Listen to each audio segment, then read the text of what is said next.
Another episode of the RSL Random Fan Karaoke Contest. Random Fan Podcast.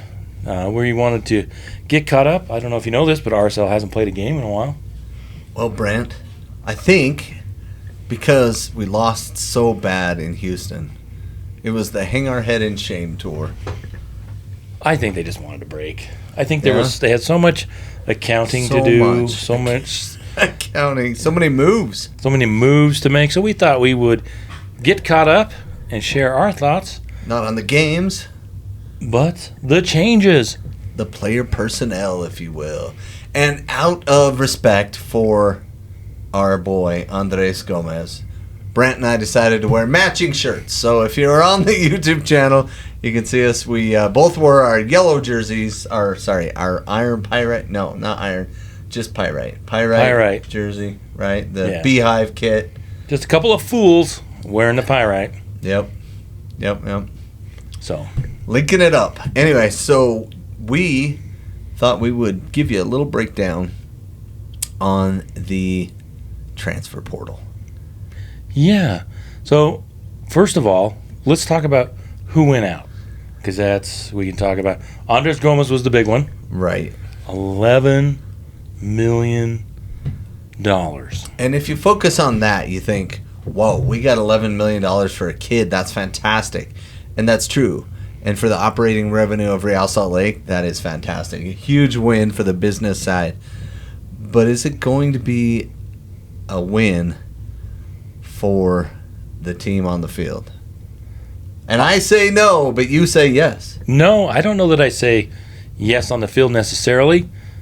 Obviously, you want to get better, but we can disagree. Agree to disagree. I've seen people talking, suggesting that maybe this wasn't the time to make the move. I personally think this is addition by subtraction. Well, and when you sell people to Europe for $10 million plus, up to 13. Yeah, with the potential of 13 with the sell-on clause, because they sold them to Rennes? I don't know French. I'm sorry. France. It was Rennes France. In France, right? Yeah, somewhere. Yeah, and if you say it like an English guy, that's how they say it. Anyway, so sold him to Rennes, and he's, doing great. Good for him. You kind of have to sell them there when they can be sold for that much. So what would be the argument? It's a record. It's a record. I mean, let's start with that. It's a record for RSL to sell someone on for that much money. And it's not even close, right? Not even close. No, I think our biggest out move was Severino last year. Okay, I was thinking Mo Sifsian. Oh, maybe, but he kind of went on a sold free. Him on, but he snuck out on a free, right? Yeah, he might have. But yeah, I think Sava, he left back to Millonarios, I think, or whoever it was in Brazil. Yeah. I can hardly remember him being on the team. There was a couple of same with everybody in the locker room, apparently. Yeah. So I think Andres Gomez is an addition by subtraction. Maybe not. We'll see if we get back, or RSL gets back, what was lost by shipping Andres out of this time, or what would be the argument of not shipping him out? Because he has 13 goals and 9 assists so far this season, and 13 goals and 9 assists is not easily replaced, especially in a kid. He's a kid, okay, he's 21. He can legally drink and stuff, but, he's a kid. Okay, that's important. Is it? Well, maybe that's why, because he couldn't get a good drink here, and so he had to go to France to get. But in 23 appearances, he had 13 goals and 9 assists. So tough to replicate that. So I think addition by subtraction. I think that Andres, he was kind of checking out. I think he wanted to be gone. I thought. You think? Yeah. At the start of the season, he was still playing a little bit erratic, focusing on his shot. But during the middle of the season, when he was finding a lot of success, and this was pre the Chicho situation, but he started to gel with the team and was passing more and was really connecting, and the team was really playing well. And then when Chicho had his little, whatever it was, hiatus, it seemed like Andres, I think he was trying to do too much. Fell back into that. But also I think he really wanted to be somewhere else. And that's just total speculation, total assumption from just watching his play on the field.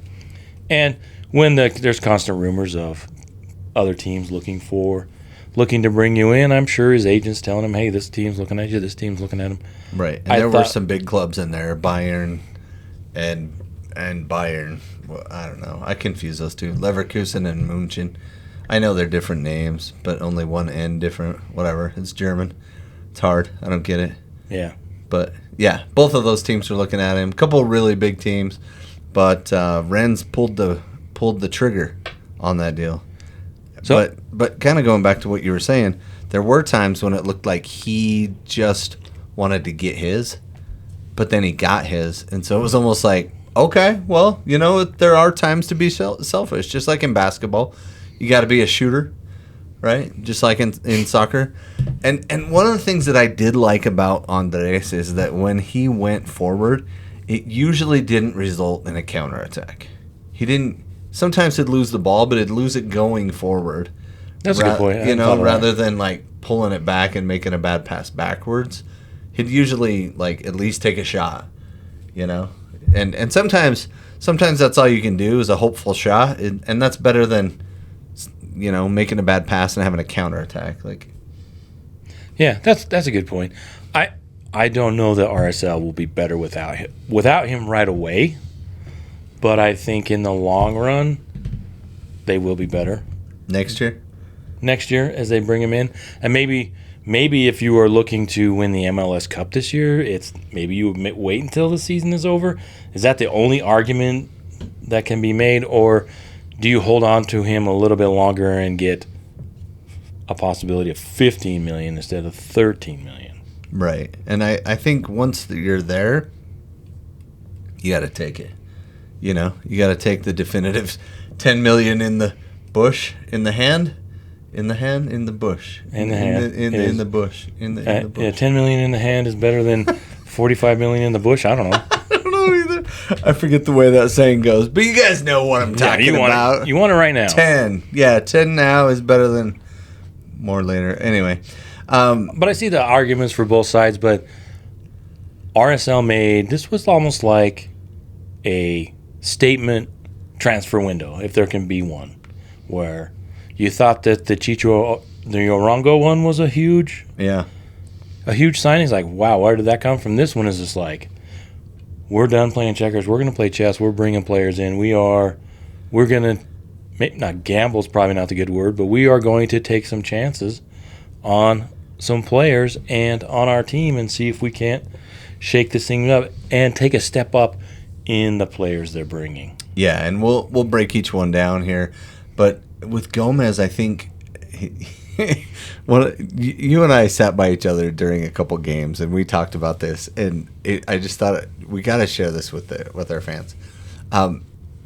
So many times Gomez would go forward, and he would just like miss a pass, and then 2 minutes later, a harder pass is available, and he makes it.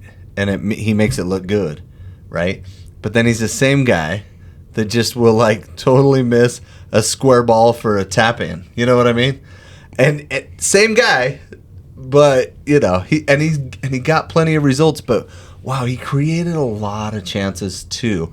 And I wonder if we're going to miss the creation ability he has, because we love to get the ball on Luna's side, and Luna and Crooks knocking it around, and then boom, big switch to Gomez when he was one-on-one, and get him isolated, and he would get a good ball in. And I don't know if we have that in a lot of other players where we can do that same thing with them.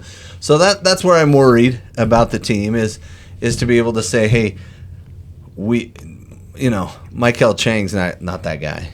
He might get a couple crosses in. But, you know what I mean? Like, the guys on the team weren't going to do that. So, of course, I think Real Salt Lake knew that. And so they planned accordingly. Maybe this is a step that RSL, instead of taking chances on they've had success, like with draft picks. Elijah Paul got loaned out. I don't know if you saw that. I did not. Where'd he go? Elijah Paul, he went to Huntsville. I was trying to double check. Huntsville, Alabama? Let's see. Elijah Sounds Paul. Right. Yeah, Huntsville City FC. Oh, HCFC. Oh, that's kind of a cool. Yeah. You go check out their crest. They play cool. In MLS Next. Next, huh? Isn't that the same as the Monarchs? Yeah. Except they're in Huntsville, Alabama. Yeah, Elijah Paul was sent over there. The blue and white, huh? Yep, according to his Wikipedia. Dang. And I saw it I was trying to find it I saw it on Instagram or one of the social medias, but you can see right here, Elijah Paul, Huntsville FC, loaned out, 2024. Yeah. No games. Another player that was sent out. And then a couple other players that went out. We talked about Jasper Lawson, Jefferson Savarino, Rubio Rubin. But Fidel Barajas, the those other guys were all first of the season. Yeah. But then Fidel was transferred out. Transfer, $3 million. Yep, 3 or 4 million. Yeah, and he was our next biggest signing. And Sava was something. I think they just got their money back for Sava. But Fidel was a bring him up, send him out, signing, and release too. I think he wanted more playing time, and he might have deserved it. I mean, hard to tell. But I think Luna was a better player, and that's why Luna got more playing time. I think that was deserved. And then one other player that I'm really sad. If you were to ask me, who are you more sad to see go, Andres Gomez or Brian Oviedo? Yeah. I might lean towards Brian Oviedo. Well, he was such a good team player. He always did the things that Real needed when they needed him. He showed up. Brennan loves that left-footed in-swinging ball that he plays. Like, he does serve in a sweet cross. He has grit. He's got tenacity. He's played in a World Cup. He has tons of experience. And he's by all accounts, a great player in the locker room. Just an upstanding young man. Okay, old man in soccer terms. Well, old, yeah. In soccer terms, yeah. He's the old man on the team. But, yeah, and it is sad that he was waived, I guess. Just the kind correct term for unceremoniously, just kind of see ya. But maybe also, they tried to. Who knows what went on beyond? That'd be a good question. I mean, you can ask later, but did they try and shop him around? Or was it something like, hey, where do you want to go? Let's see if something's available. What do you think? And, in the end, maybe he wanted to be waived. Maybe it's like a Krylock thing where a team's out there looking to grab him, but I haven't heard anything on that yet. And so I wonder if he's planning to go home to Costa Rica, because the Costa Rican league is, a step or two down from MLS, of course. But, you go back home a little bit of a hero. You played in the last World Cup. You're a veteran. You kind of go home to your home club. Play for a while. Applause, I think so. Play a year or two out and call it a career. Alvaro Saborio, I think he just retired a season or two ago from Costa Rica and was having a great time down there. And Costa Rica is a beautiful place. Right. Can't blame him for that. No. So if it was a go-home move, that's cool. His kids were getting a little bit older too. So if you saw him at the games and on Instagram and stuff. Are you saying his kids were misbehaving, so they had to go? RSL kicked him out because your kids weren't behaving, Brian. It was your kids' fault. Definitely not. No. I'm saying nothing like that. And I love you, Brian, from the bottom of my heart. You can always come stay at my house if you're in town. Feel free to drop by anytime with your kids and your wife, and anybody can come stay. And do you know Nick? What's his name? Nick Beasler. Does he know Big Nick? Nick Beasler, if you're listening too, you can come stay at my house for free anytime too. I got a big couch waiting for you, buddy. Feel free to stop by for a free night and a home cooked meal. So this is kind of turning into a watershed season for Real Salt Lake when it comes to roster moves, and I'm here for it. It might go all wrong, but you love the moves. I like the moves in general, but I also like the fact that they're making moves. I think it's more in line with soccer teams around the world. And maybe it's because the other team I follow, the only other team I follow, Crawley Town, has literally had like 15, 18 player turnover from a team that was promoted out of League 2 into League 1. And they just had massive turnover. It just seems like there's more turnover in a lot more leagues. Maybe not in the Premier League because they can have 475 people on their roster, and they just can't. Only if you're Chelsea, yeah. Yeah. They have so many players under contract. Did you see some of the stuff this weekend?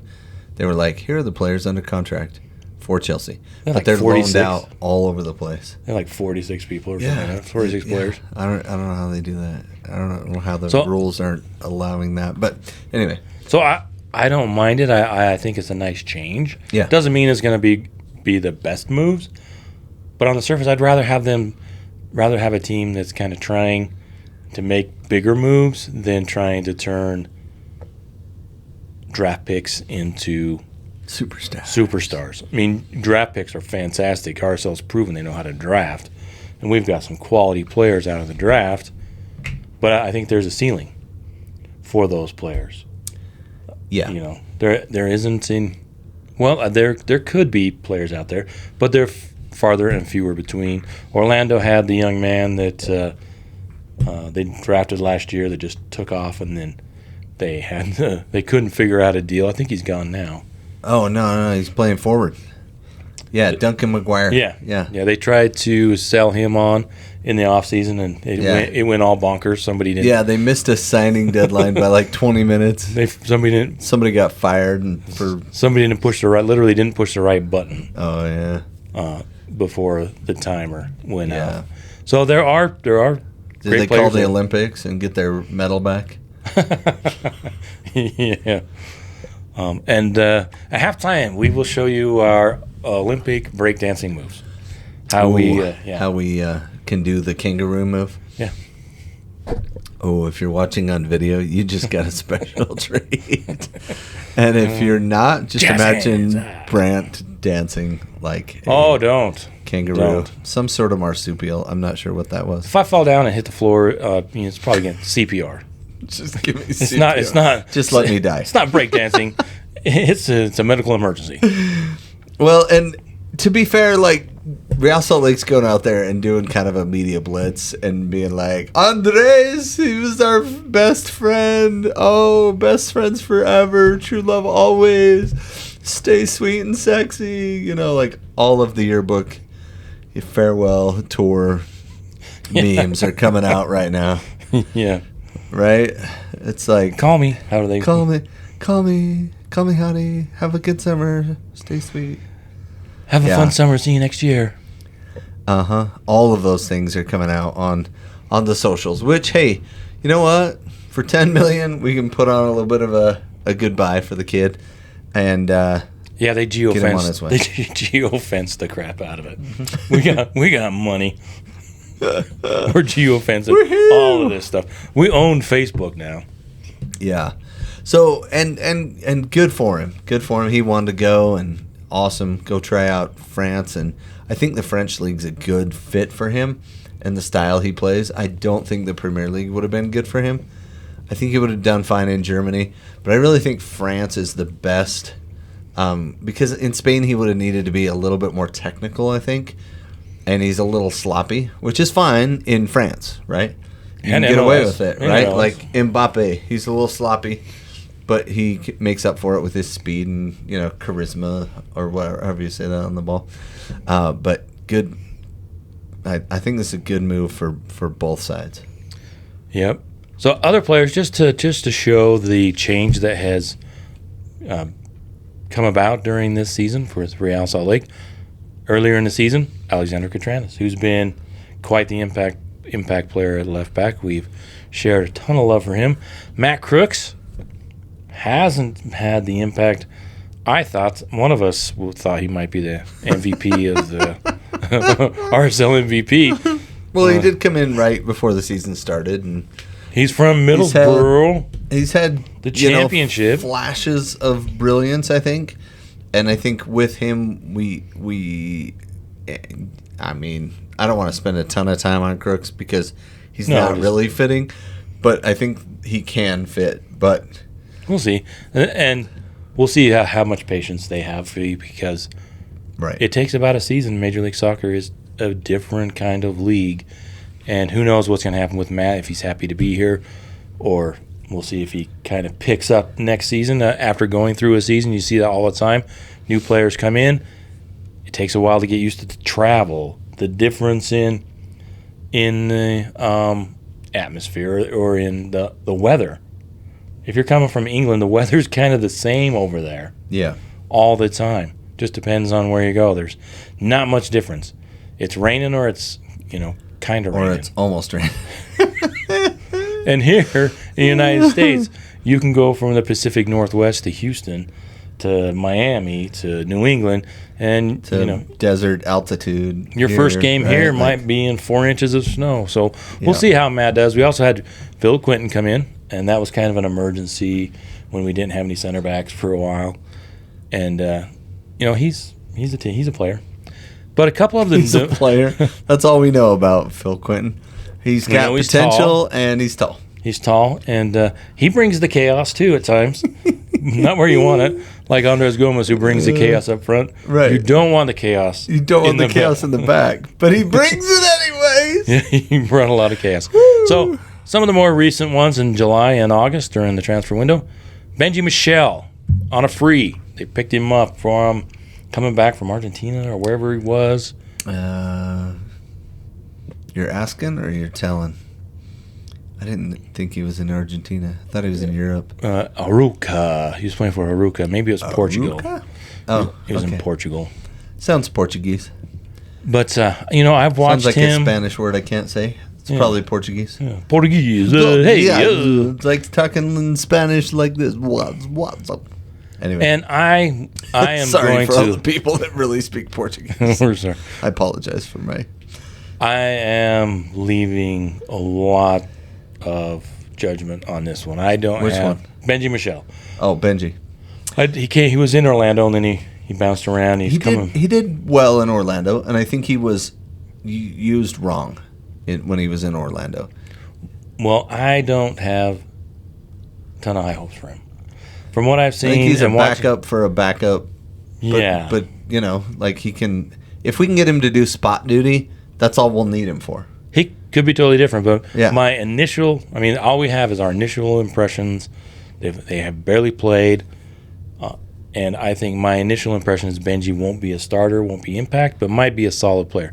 And I hope I'm wrong. I hope all these guys are... No, I think what we want from him right now is sub minutes off the bench, right? Come in, and when Chicho needs time off or gets headbutted and starts bleeding again or whatever, you come in and finish off the game, or come in early and knock some heads around, and then Chicho comes in at the end of the game to finish it off in a weird situation or on turf, or you know what I mean? Just kind of that spot duty that they love to have, or get a start here and there. Maybe a start on turf, maybe a start in Vancouver, a start somewhere, Portland, or and get one of those crappy turf fields, So, a little bit on him, and then we'll see the other one that came in on a free, Javain Brown from Vancouver. He's probably more of a... He's a solid player, but he's an athlete, from what I understand. Very athletic, very fast. But from all accounts, Vancouver upgraded at his position, and so he was kind of looking to, find another place. And was it a waiver, and we picked him up? Yeah, okay, they waived him, and we picked him up kind of like Oviedo. So yeah, so I think he kind of took, and he's a right back / left back, and I don't know that he's played a lot of left back, but I think there was enough going on there that they were like, we like him enough that he kind of took that place.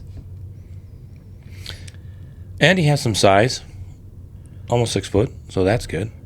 Well, he's listed at 5'11", but I walked by him in the press, when we were up at the press box at last game. It's not. He walked by me. Is he Jasper Lospelson 5'11"? No, he's not. He's not Jasper 5'11". He's, I would say 5'9". So that's good. Yeah. So not small. I mean, if we had to jump and head a ball, he could beat me to it. Yeah, because I can't jump. Yeah. But I'm a solid 6 feet. But yeah, he's not going to push me around or anything. But no, he I kind of sized him up after I realized that it was him, and I was like, oh, okay, got him. Not small, not big, right in between. Nice. And then another one, we'll kind of. I'm going up through the transfers, kind of like from. We're still on the outside though, right? We got Fidel and worst to first. No, these are the ones bringing in. Oh, okay. We're on the inside now. Yeah, because who else went out? Because we got Benji and then we talked about the ones coming in, but Lachlan Brook, Lucky, all the way from down under. Rise of Blades. Yeah, he rocked up. So if you rock in, it's like the A-League. No, like the term rock is just like moving around. Like I rocked up to this guy and I talked to him about whatever. No cap? Yeah, no cap, for real. Yeah. So, anyway, so he's from Australia. He played in Australia. Then he played in England. Then he went back to Australia. And now he just kind of found a happy place right in the middle. Yeah, it's probably. Well, I wonder if he's still pretty young. I think England might be in the middle. I mean, it depends on your definition of Earth. I guess, because it's 16. If you think it's flat or round. It's 16, 18 hours from here to Australia, and only. I mean, know for a fact Australia is the other side of the world, so yeah. But yeah, and we'll see. I'm kind of expecting he's kind of a right back, winger. We brought in a lot of wingers. Yeah, kind of a winger. And he might be more on the depth, but we'll see. I think that's what people are expecting. Who knows? He could come in and just rock it, like you said, and may have an impact. But the big signings, one that came first. Brooke, he could be, right? He could get there, but I think he's kind of the insurance. Maybe he brings the chaos. Maybe he is going to be the Andres Gomez, going to go forward. I liked what you said. That's a great point. We'll see where Andres didn't create any counters because he didn't give the ball away that much. Didn't give it away, but he also got it deep. Going forward. Yeah. He'd give it away in the corner or in the box, right? And every now and then it hurt us, but not that much. So then we had the not dramatically, but are you calendar. Trying to pronounce his name? I'm trying to think of a word, and I'm getting old. But chronologically, chronologically, okay. Because right. these in the two, order they were announced, the last two, and you already know who they are, but are probably the more impact. Is this the drum and roll for the two that are probably expected to have more of an impact? We go. Doesn't mean the others won't. Well said, Brent. Doesn't mean the others won't have an impact. But the expectations are much higher. The expectations and the money was divvied out for these last two players. And Diogo Gonçalves. Tell us about it. And I want to call him Diego Gonzalez, but that's not right because it's Portuguese, so his name's Diogo Gonçalves, right? That's apparently. Feel free to correct me on social media. Just post your favorite pronunciation of his name, or your favorite incorrect pronunciation of his name. He should have an impact because he's a designated player. Yes, that's the big news there. We went out and got our number 10, and that's the socials for Real Salt Lake have all been bragging about. We went and got our 10, guys. Comes in, and this is from Major League Soccer and RSL's website talking about the players. They brought in Diogo Gonçalves from the Danish Superliga powerhouse FC Copenhagen. You know what they do? They just chewed it up over there. Well, Copenhagen's always in the Champions League. Because they win the league pretty much every year. They chewed it up over there. They chewed it up? Copenhagen. Oh, yeah. Sorry. Dumb. I don't have a ton of experience in the chew game. I know you flick it around in your... Yeah, you got to whip it. Whip it good. Yeah. Dun-dun-dun-dun. Crack that. So, $3 million. Not that bad. Yeah. Pretty good. Not too bad for a number 10 coming from Europe. And he played at Benfica with... Chicho Arango. And they expect to jump in and hit the ground running. Oh, was that a quote? That's a quote. Jump in and hit the ground running. Yep. I guess we'll go as far as Chicho takes us. That's what Pablo says. We'll go as far as Chicho takes us. And if Chicho wants Gonçalves, we'll go get him. I think because the C with the little line underneath it gives it the S sound. Gonçalves. Yeah. Looking forward to listening to him after games and seeing what he thinks about being here in Major League Soccer. One surprise, were you surprised that Diego Luna, didn't see too many rumors? I saw a couple, but it seemed like maybe he just wasn't on the market. Maybe he didn't want to go anywhere. No, I think what happened with Luna is when he didn't get the call up to the Olympics, there was some rumors that went around about his attitude towards the national team. And I think he's upset with U.S. Soccer right now. And as well, he should be. And he has every right to be. And, you know, if you listen to enough podcasts out there about guys that ended up getting kind of blackballed from U.S. Soccer, some for cause and some for no cause, it's a little weird how the federation will just randomly decide you're not our guy then. You know, like something will happen. There will be some instances, some details of things that almost never get shared publicly. And so anyway, so if you go watch some of like Clint Dempsey and those guys, they have a podcast. It's like a video cast. It's on YouTube. It's pretty cool. But you can go see, and some of those guys are like, then I got blackballed by U.S. Soccer and they hated me. And even Clint says, well, I wasn't your guy. You know, like Bruce Arena comes on, former national team coach, and he was like, well, it was pretty clear I wasn't your guy. And, you know, Bruce is like, no, you weren't not my guy. And Clint's like, oh, come on, man.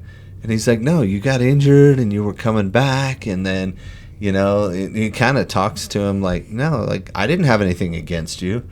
And he's like, but I felt like U.S. Soccer did, you know? And so, like, I don't know where that's at with Diego, but it kind of feels like one of those things where he's playing fine and he had a good change this season, but they might still be holding something against him that happened somewhere sometime that nobody's talking about yet. Yeah, who knows? Hopefully, you know, strange that politics ends up everywhere. Well, and the craziest part is Luna and the kid from San Jose that was playing forward. Caleb something? Yeah, Caleb? I think it was 2 C's. He ended up in Chivas. Yeah, he went to Chivas, and because he went to Chivas, the U.S. team didn't really want to select him for the Olympics. And it's not... They were the two best players on the team. They had the most goals and assists and stuff. And then when it came to go to the Olympics... They were like, Jordi Mihailovic, he puts in the time, and we love him now, and we're in love with him. And all of a sudden, those two guys get left home. Like, they're not even considered. And they only took one striker. You know what I mean? So, well, weird. I did not pay the Olympics are weird. Any attention to the U.S. Olympic team. I mean, they were lucky to get into the knockout stage, if I remember right. Yeah, they did, but they got obliterated the first game. Yeah, by France. And then but I think that's what everybody expected. I think it's a shame that no one expects the U.S. men's national team. The U.S. men's national team at the Olympics has not been the same since Brian Dunseth was the captain. Well, fair point. But we had like 10 guys that were under 23 that should have played in the Olympics but couldn't because their teams told them no, which it's a non-sanctioned, you know, cup. So I get it, but Christian Pulisic's like what?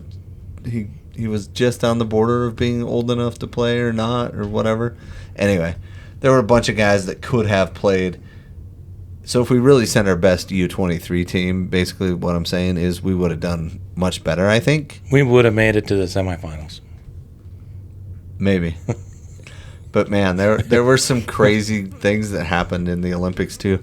Soccer fans need to calm down, and players got to deal with loss better. Like, when your team loses and the game is over, like, put the ball down. Like, it's over now. Now's not the time to go throw a fit and throw a punch and, like, no. And I get that because there were cups that I played in where I just wanted to deck somebody on the other team. And if it was frustrating, we got our butts kicked, like, I've been on that side of things, and I know what that feels like. And if after the game somebody on the other team was taunting us, I might have got my buddy to, go get on all fours behind him, and I might have shoved him and knocked him over. Oh, that would have been funny.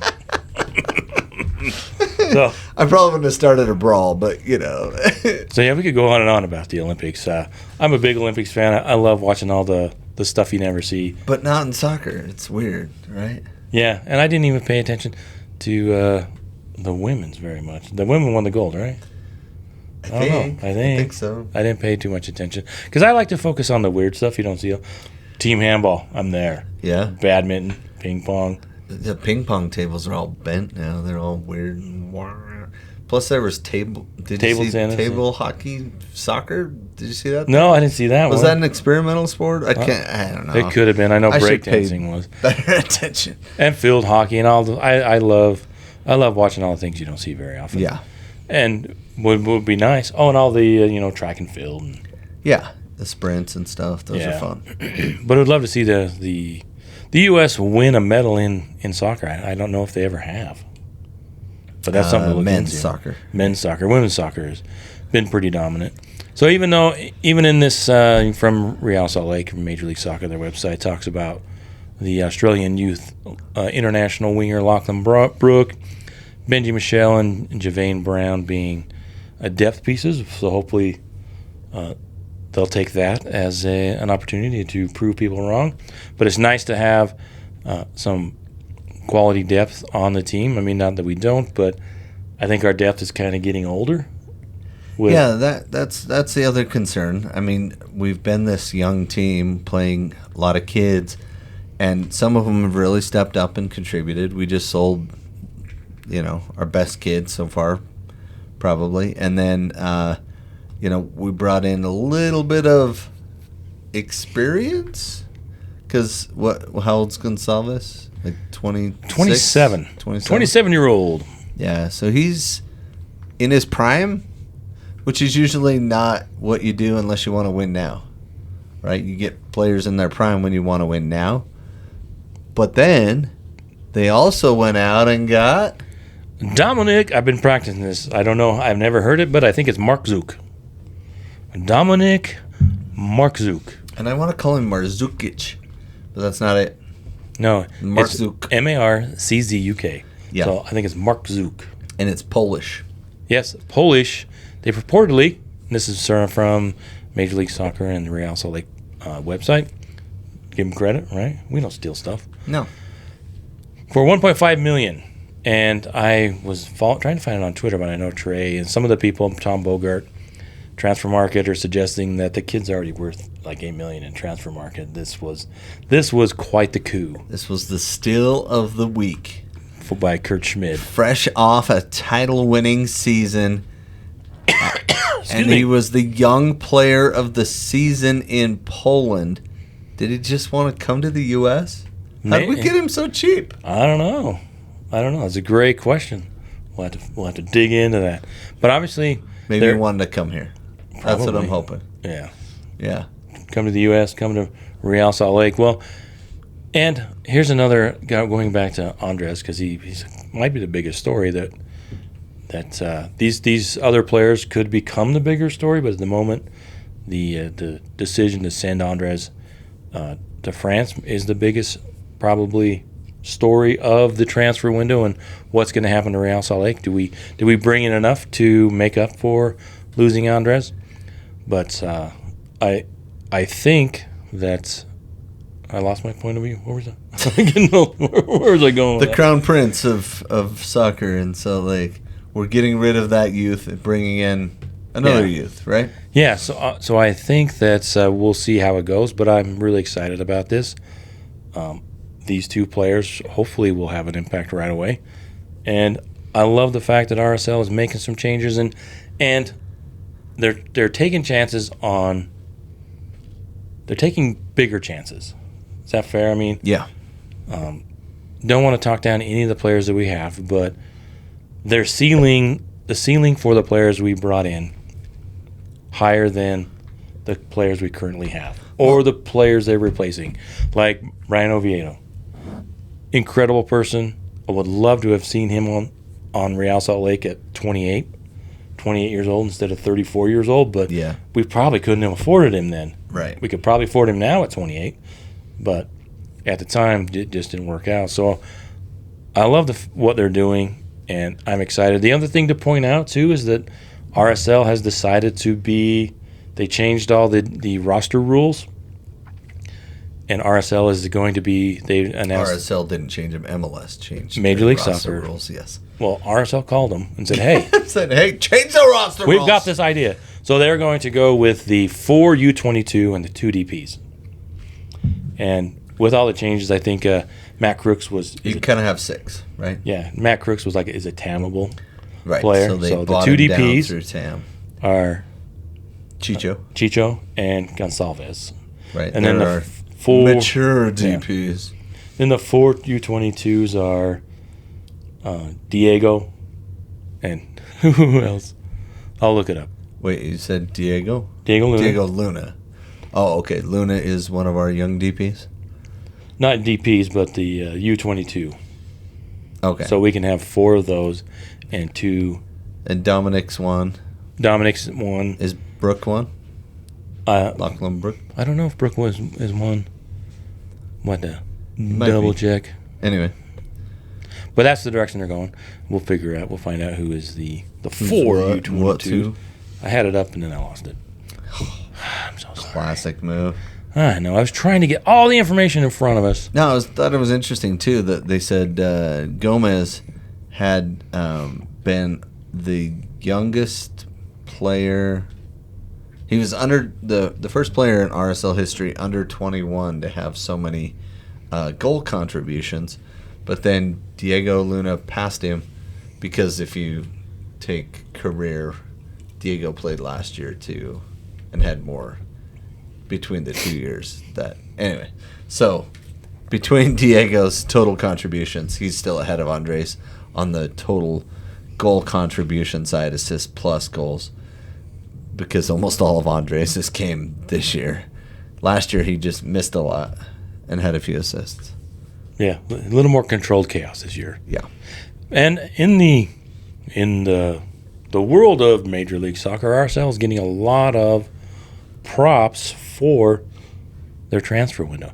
Sasha Kleisten on Major League Soccer, MLS Soccer.com. Former player, now reporter. Yeah. Former Chivas USA guy. Could have a better mustache, but he's rocking it. Rocking that mustache.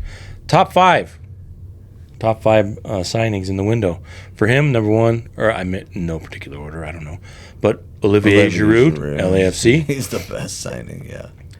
Alexei Moranchuk to Atlanta United. Moranchuk. We'll see how we'll see how Garth is going there. And then Ezekiel Ponce to Houston, who's getting a lot of love for their I think it's Ponce, yeah. What they're doing down there.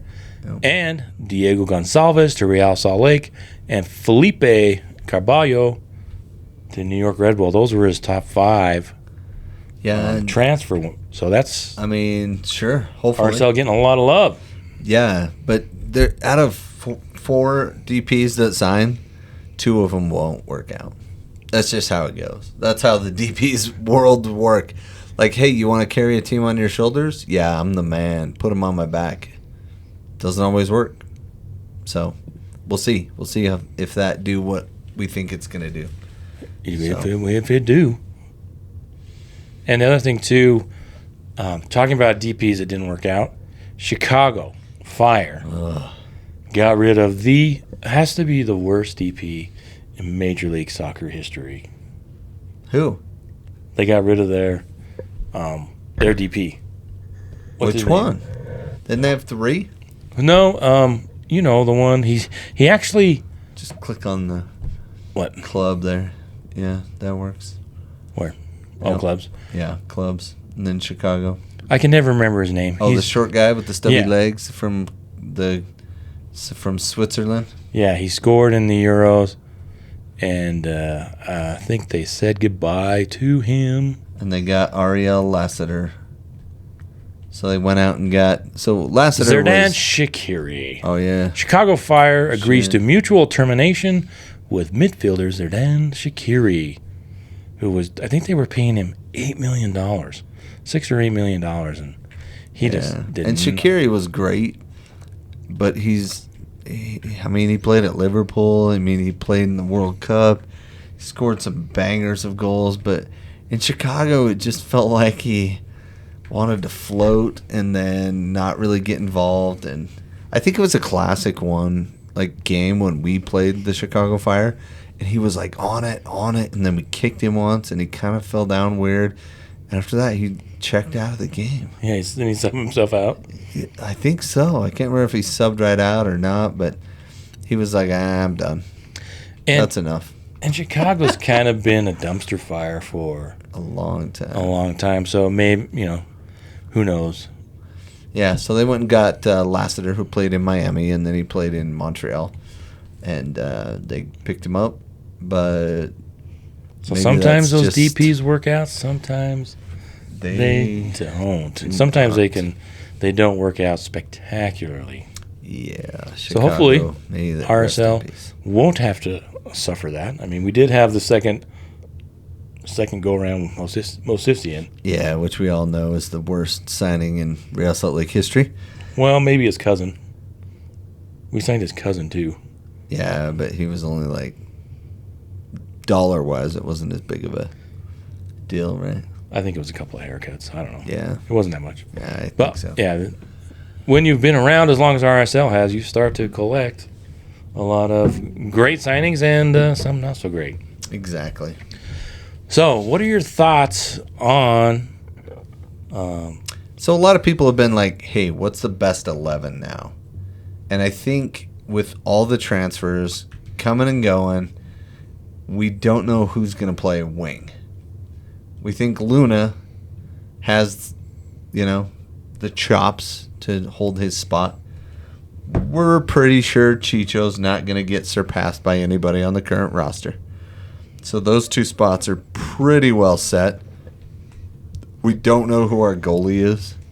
That's I thought might happen in the transfer window, but maybe we just turn to Beavers and be like, hey, we'll take your mistakes rather than Zach's at this point, Young and immature mistakes are fine, I guess that's where we're at. So I think he's number 1 with Zach at number 2. And then across the back, who do you favor in the back line? Well, it has to be Katranis. At left, yeah. At left. Uh-huh. Has to be Vera. Has to be Glad. Yep. And then the right back, we shall see. It could be Brody, could be Hidalgo. I like Hidalgo. I like Hidalgo. I just like the way he plays. I think it fits well. It's kind of got that redhead thing going with him and Glad. I don't know. There's a hint of red, or if I just see red. I don't know. But get the Utah kid in there, right? But then who's going to play right mid and who's going to play center? Attacking mid. Because I think our 3 defensive mids are pretty well set too, right? You're going to have, I think, Brian Ojeda is not going anywhere. No. I think he's our best player in that midfield, the defensive midfield. Yeah. Uh-huh. And I think that Emeka, this goes back to Emekanelli had a great start, came out of nowhere last year, but what are the players' ceilings? Has Emekanelli reached the ceiling? And it's his second year, sophomore slump. They gave him the captain's armband. Maybe it was in one of the games. And oh yeah, I think it was the U.S. Open Cup. Yeah. And sometimes didn't work out so well. Yeah, sometimes players, you have to get to a point and not succeed, and then come back from that. Yeah. So I think that's kind of where Emekanelli is.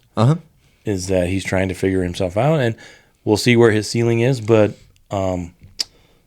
Nelson Palacio, that guy has come on. I think those three, and pretty much have it all locked down. And then Caliscan is kind of that fourth guy, right? Yeah, but I think he is so far away from those three. Yeah, even from Anelli, Caliscan is just, it drops off a fair amount there. Yeah, a long way. So those, and then we're talking about the three in the middle. Yeah, is there going to be a battle? Because there's the way we play with Chicho up top, and then the three attacking mids, if you will, and then the two defensive, and then the four in the back. So the real question is who's going to play the 10, and then who's going to play right mid. Attacking. Where is Gonzalez going to fit in? I think he's going to play the 10. So that center. That immediately bumps Crooks out. I think Crooks doesn't. I mean, he can get wide and play in space on the wing, but he's not a winger. No, as much as it breaks my heart, I wonder if Crooks is just not happy. We'll have to see. I'll be curious to see what these players bring. I could see if Gonzalez is going to play there. Yeah. Then you've got some of the new kids on the right, and Mark Zook. Or Lachlan, and Luna. Yeah. So is there? We'll see how it goes. Does a player like? We'll see how it all breaks out. But is a player like Crooks somebody that wants to sit the bench? He didn't come. I don't think he came over here to sit the bench. Right. But he's a step or two better than a guy like Michael Chang, who's consistently making the bench because he's a Pablo guy. He does all the things Pablo asks. And so he gets that spot on the bench, but he's not a guy that's going to take over a game when you put him in. Yeah, it's going to be interesting to see. Right. Which of these guys are going to be the difference makers? That's the real question. Because I actually love Matt Crooks. Yeah. For illogical reasons. But I think there's so much potential there, and I love the way he plays. I don't know if if it will ever mesh with Real Salt Lake. Doesn't look like it at the moment. But I love his attitude. Constant running, constant movement, constant, knock the ball back and forth, and then all of a sudden, boom, in on goal, right? And kind of at that unexpected time because you're knocking the ball around so much. That's his style. I don't know that we play that way. I think we want to play that way, but I don't know if we're there. And maybe if we do play that way, because I think a player like Andres Gomez kind of takes the chaos, creates the chaos. And so while you're trying to possess the ball, he gets an opening and he's gone. Yeah. And then you can't knock the ball around and do those kind of things as much. But if you have that variety of service that we always talk about, maybe it's coming, right? Maybe that's what we're moving towards now with Gomez going away. Yeah, maybe it's going to be a little more controlled, a little less chaotic, maybe a little more controlled chaos. But also that's what makes soccer fun to watch is a bit of that chaos in the attack, right? Yeah. But I would rather see my team possess the ball a little bit more and look for those openings, kind of, if it's not there, you take the ball back and you kind of stretch the defense to get back behind them. I do like that a little more, and I love the direction that RSL is going and how they play instead of just, can kicking it forward and hoping for the best and trying to get behind folks. All this, what does this do for Anderson Julio? Yeah. Where does he fit in? Is he right? Is he behind Michelle now, or is he? Is he the third guy, or is he the second guy? I would take him over Michelle right now. Yeah. We just haven't seen much from Michelle, though. It could be from what I saw, like in him coming in. I don't know that he's not as quick. He's supposed to be quick, but I don't think he's as quick as Anderson Julio. He may be a little better on the ball, but yeah, can he be lethal when he gets a chance, though? And I don't know that we've seen that yet. I don't know that we've given him a lot of great chances yet. But if he can get a couple goals, I think that's going to be just money for him. And then he steps in and contributes. But again, sometimes players show up and for no reason they just don't fit and don't do well and nobody knows why. And, you send them on their way. Yeah. So we'll see. But so I love where RSL is. I'm all for the changes. Do you give him an A in the transfer window? You know what? I would lean towards an A+. If I was looking at Tom Bogert, who is the guru of soccer, guru of Major League Soccer, incredibly respected, he gave RSL, this is on MajorLeagueSoccer.com, an A, and he leaned toward an A+. So I think an A is fair. Wow. I think Columbus Crew got an A+. Yeah, because they sold Aiden Morris, right? To Middlesbrough. Yeah, and they kind of brought in guys that fit well with them. So we'll see. They look good in the Champions League, or what's that called? That cup we don't ever do well in. What's it called? The U.S. Open Cup? No, the Leagues Cup. Leagues Cup. Leagues Cup. We did well in it last year. In the Leagues Cup. We won a game. We beat Lyon in the Crazy Storm game. Yeah, and then if we had just beaten Houston, stupid Houston, then we would have had Why do we have to play them every time? I don't know. I'm tired of it. We lost to them like 3 times in a row. Is anybody else sick of losing to Houston? What, our yellow is not good enough for their orange? Yeah, it's terrible. But just looking at the moves they made, selling Anders Goldman for $11 million plus, sold Barajas for $4 million. This is Tom Bogert. Brought in Diogo Gonçalves for $3 million, Dominic Marksuk for $1.5 million, and then Lachlan Brook and for an undisclosed fee, which are those kinds of fees are very popular. Yeah. And then they signed Benji Michel on a free and Javane Brown on waivers. So I like where it's going. Yeah. I think with all those moves, we hopefully will break out of this little mini slump we're in. Because losing to Portland, losing to Houston, I mean, we beat Atlas midweek. Like, you know what I mean? Like, it's just strange. We're having strange results. We're doing well, and then we're not, and then we are, and then we're not. So hopefully we can just kind of, what do we got? 9 games left. 9 games to go. 9 games left to go, 6 of them at home. And almost all against Western Conference. I think the only one that's not is New England, right? Or we have one more. Yeah, so this is the breakdown, 9 games. And here's a question before we break down. Do these signings, does this change in the window make RSL a better contender for the MLS Cup? My answer to that is yes, because there's more depth. This season? Yes. I don't know about the right wing yet, but in the important spots, we're getting healthy at center back again. We're getting our midfield is just fantastic defensively, and that's what really wins games. If you go back and look at the history of MLS, that's why we brought in Kyle Beckerman. It's because defensive midfielders dictate the play of games, and Kyle was a tempo dictator. He ruled the midfield, and he would run around and knock people over, and you know what I mean? Like, he made that happen. So I think the more these guys can assert themselves, and we can do that against the Dynamo specifically. So I'm looking at September 14th, and I'm circling that game because I want us to just beat them down. But it's at Houston again. I know. Anyway. So, last 9 games. And I like the fact that they brought these players in. I think they're all here. Right? They're all here? You mean they've all arrived? I think they've all arrived. Is Lachlan in? Did he arrive today or yesterday? I don't know. I was waiting to hear the reports, but I didn't check out my X account today. Oh, okay. So, the last 9 games, Real Salt Lake, Saturday, San Jose. Yes, this Saturday, 24th. Should see an absolutely motivated Real Salt Lake team. But San Jose did well in the Leagues Cup. They lost to LAFC, but it was way closer than the 4-1 score at the end dictated.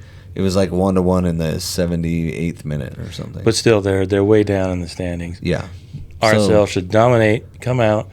They've had plenty of time. They have probably a mini preseason.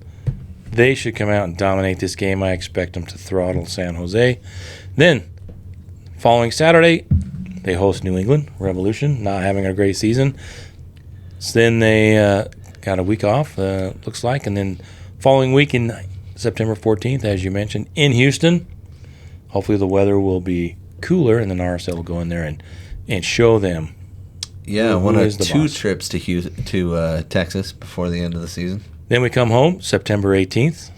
That looks midweek, right? It's like we hate playing Dallas, though. I don't know what it is about Dallas, but we're not great against Dallas, and we're not great against Houston right now. And Dallas is a team. They're not Portland for me. Like, I just have an irrational dislike for Portland, the armpit of America. FC Dallas is right there. They're like a step or two. Like, they're the next I forget one down. I dislike Portland, it's like, well, I'm just going to dislike FC Dallas. Not a fan. And then we have home game. Look at that. Portland, the 2 of them. Portland back to back. And Dallas. Dallas, then Portland, back to back. The 18th and the 21st. I should be agitated the entire week. It should be a fun week to be around you. Yeah, those guys come in here. Who they think they are? But then we get to go to Austin. Down to Texas on the 28th. And hopefully by that point they're just, kicking back and letting us run all over them and playing their C team. And then Wednesday, October 2nd, Real Salt Lake hosts Minnesota. Then they're off again. October 5th. International break. No, they're off to San Jose. Oh, off to San Jose. They go Wednesday and then Saturday in San Jose, and then they finish up at home against the Vancouver Grizzlies. Vancouver Krylux. Oh, yeah. Dami, both incorrect. Dami will be there, and he will score the game-winning goal and go out a hero for both clubs. Nope. On his last goal will be against. Nope. He already scored his last goal against us. Real Salt Lake. We already celebrated it, remember? Well, he said he will never score. And then he'll point to the corner and say, "Where'd my kids go? Where is my Krylux corner? I put my face up there. Where did it go?" Well, you decided to leave. Yeah, so and there. It wasn't very nice. And Tyler is still mad.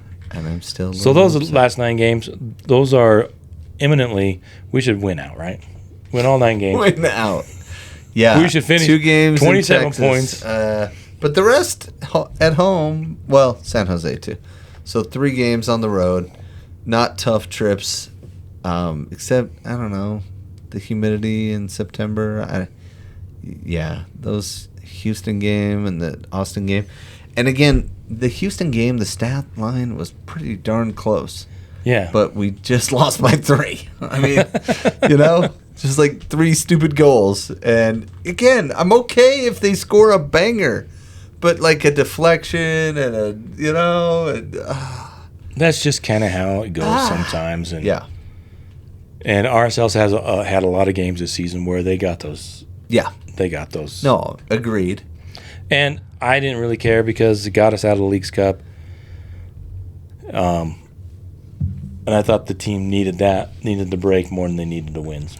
I think you needed the break, and that's why you were cheering for that to happen. I wasn't cheering for that to happen. I would have been happy if they made a run, but I'm just saying, I was always look on the bright side. Yeah, but instead, guess who made the run in the Cup and beat all the Mexican teams? Colorado. The Rapids. And honestly, I was cheering for them at the end. Well, I watched the highlights. I watched the end of that last game, and I was like, Dude. And that was America? They're playing Club America, and I watched like the last 10 favorite. minutes, and man, everybody loves Club America. Even here, I've seen stickers around town with Club America. I talked to a lot of people from Mexico. Yeah. In the construction business. Yeah. And I try and connect with them because I'm a Cruz Azul fan. Yeah. Viva La Máquina Celeste. Uh-huh. And it is America. Yeah.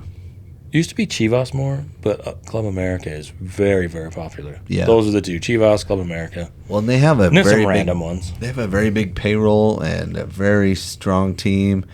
And if you go back and watch the highlights on that, it's a good shootout. And if you're a goalkeeper, you should probably go watch that, because like just the way the goalkeeper handled it, by getting scored on over and over and over and over again, and then came up with the game-winning save, is fantastic. Well, and then the other keeper. Penalty kicks goes all the way to the keepers. Yeah. And then all the way to the keepers. That's got to be rough. And Zach gets his, and the other guy missed. Quick thoughts on the Leagues Cup as a tournament. I like it. I follow it.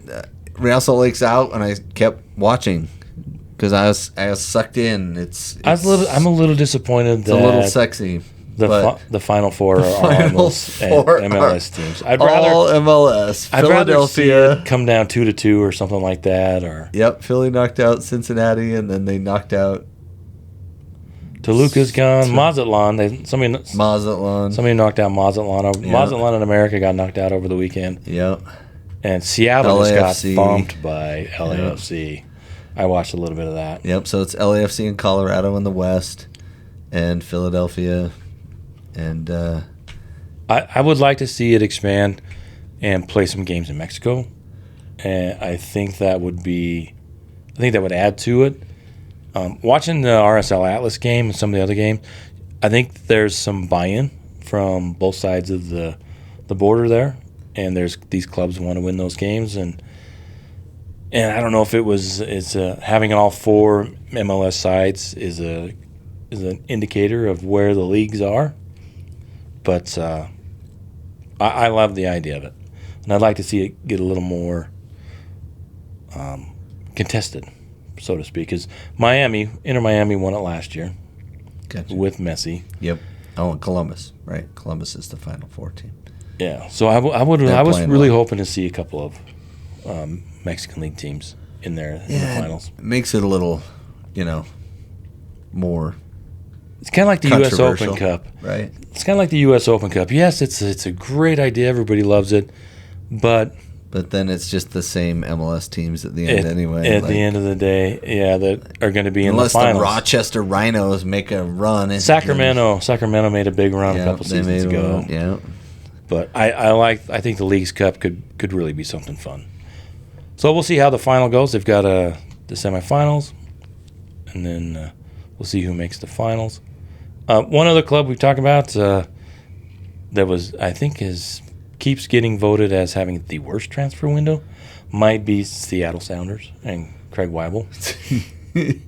Bless his heart. Yeah, they were talking about I saw his quote. I read some of his quotes and said that they didn't have a lot of money to spend, but they still went after expensive players. Kind of like that. Huh. Confusing. And they didn't bring anybody in. Yeah. But I think they got older, and they're an old team. Well, and they had De La Vega. I think he's a really, really, really good player, but he's just struggled with injury. They brought him in at the start of the season, and he just and he doesn't like fish. That's what I heard. Oh, it's terrible. Well, they keep throwing him at him. I know.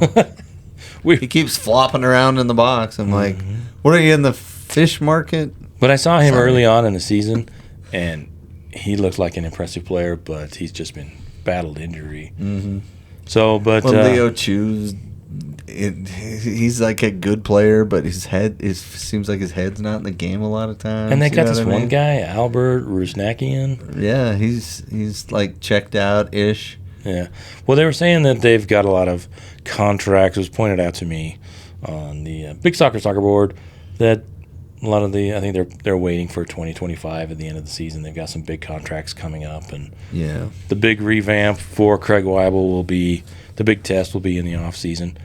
But if I don't know that he did anything with Real Salt Lake that would make me, as a Sounders fan, be excited that Craig Weibel is the general manager. Yeah, except for he was a disciple of what's his name? Garth Lagerwey. Well, he worked with him.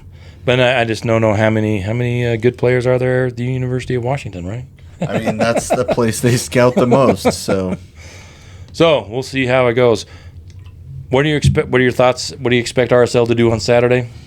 So San Jose, I expect us to actually struggle 0-0 at halftime, but then in the end a comfortable 3-0 win. I think it's going to be more like 4-1 RSL, and I'm expecting them to come out and just jump on them. Yeah. Which never happens even when I expect it, so you're probably closer to being right, but I'm expecting them to come out and just full throttle, beat down, and... I hope so, but San Jose's good. They showed it in the League's Cup. They played well there, which, you know. And I think RSL finishes in the top 4 with this transfer window. If they don't, I think we've talked about that before, be a little disappointed. Players they brought in, what is expected. So Agreed. We definitely have the ability now to make a run. Let's do it. Let's make the run. Let's do it. Make the run. All right, and a little bit Come On Crawley update, right? I know you've been just waiting for us to get done talking about Real Salt Lake, so we can get to the Come On Crawley update, right? Well, we covered everything else. Leagues Cup, Real Salt Lake in, Real Salt Lake out, Seattle Sounders in and out. Yeah, we got that. So, back down to Crawley. Wait, we haven't talked about Miami yet. Oh, Miami. What do we want to talk about? I don't know. Is Messi healed up yet? I don't know. Oh, I don't either. Okay, let's talk about Crawley. All right, Come On Crawley update. Come on, Crawley. They went into League One, and if you're curious, I know we picked up a few Crawley fans, those crazy kids over at the RSL Corner. They said when we interviewed those, if you caught up with that interview with those guys, they're a lot of fun. They're Crawley fans now, they said. Start following them. Yeah, watch that one on YouTube. You can get the first 10 minutes on the regular podcast, and then the full extended version is on YouTube. Nice. And also, so Crawley, going into League One, massive changes. Yeah. Massive changes. And? They lost 8 of their starting 11 from Wembley. I was like, they're only 2 games in. How did they lose 8 of their starting from 11? Wembley? But I think they had like 15 player turnover. That's why I'm getting more comfortable with player turnover. Okay. At home, they won. They beat Blackpool, former Premier League side. Wow. Yeah, 2-1. Yeah. I think Blackpool, was that one of the teams that Ryan Reynolds was looking to buy? Maybe. I don't know. I don't follow that Ryan that much, but anyway. Blackpool only played 1 season in APL. Oh, okay. 2010-11. I remember him. That's about when I started following. Cool. Then they went to the Carabao Cup, beat Swindon, League 2 team, 4-2. Second game in League 1, they went over to Cambridge. Cambridge? Yeah. Like the famous for being smart? Yeah. Cambridge? Yeah, they beat the guys with the funny hats and the robes and stuff. Oh, yeah? The professors. Is that what they're called? No, I don't know what they're called. The graduates? the professors. The plebes. They won 1-0 on a pretty nice goal by Adeyemo. So out of 3 games, they've won 3 games? To start the season, yeah. Wow. But somebody pointed out that the last time that happened, they got relegated out of League One. Oh, boy. In 2014. Oh, boy. But it has been a brilliant start. Scott Lindsay is just a brilliant coach. And you're saying brilliant a lot. Is that just because you're British now? Yeah. Brilliant. Yep. So, but yeah, it's a lot of fun if you want to follow another team. Pick Crawley. You don't have to go with all the Arsenal and Man U. That's so passé. Yeah, they just beat Premier League teams like Wolves 2-0. They got lucky. That's the whole update. I blame the refs. I'm a Wolverhampton fan, and nothing to do with the refs. Manchester United paid off the refs. So anyway, that's Man U did. Or you mean Arsenal? All the arguments.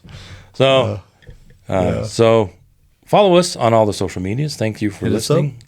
Let us know if you agree with our takes on the big one being, are you happy to see Andres go? Did you want to see him stick around? Follow us on YouTube. Follow us on goals.tv. All the socials. We're over 500 on Twitter. Thank you, fans. Whoop, whoop. We'll see you at the games.